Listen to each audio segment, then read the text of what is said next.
পরিণত করে দাও, শহীদি মর্যাদা দান করে দিয়ে জোরে বলেন আমিন। আর জোরে বলেন আমিন।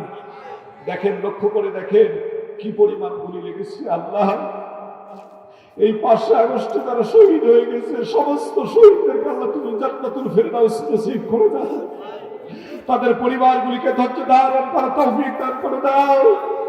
আল্লাহ, 5 আগস্টে শহীদের এক সন্তান এখানে দাঁড়িয়ে রয়েছে, যার বাবা গুলি খেয়েছে, যার গুলিটা আমি দেখে চোখের পানি দেখতে পারতেছি না। তুমি আল্লাহ মেহেরবানি করে এই শোকাহত পরিবারকে ধৈর্য ধারণের তৌফিক দান করে দাও।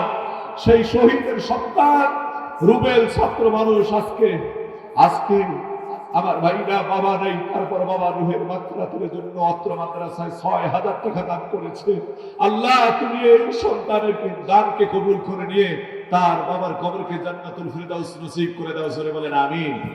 এই যুবক তরুণেরা স্পষ্ট ভাষায় বলে দিতে চাই, এরকম হাজারো পরীকে হাজারো সন্তানের মুখ খালি হয়েছে, হাজারো মায়ের মুখ খালি হয়েছে, হাজারো নারী আজকে স্বামী হারা হয়ে তারা আজকে আমার ভাইয়েরা বিধবা হয়ে গিয়েছে।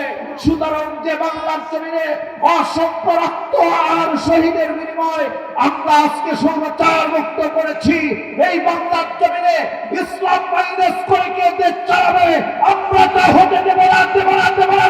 কথা ঠিক না? ইসলামের জন্য যদি জীবন দিতে হয় কারা কারা প্রস্তুত আছে? বলা হয়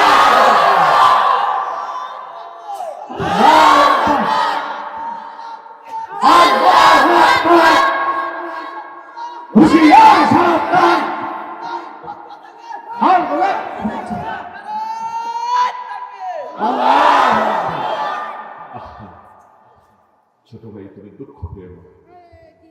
আল্লাহ তোমার বাবাকে জান্নাতুল ফিরদাউস নসিব করে দেবে। আমার নাম্বারটা তুমি একটু নাও, এই নাম্বারে তোমার বাবার ছবিটা পাঠিয়ে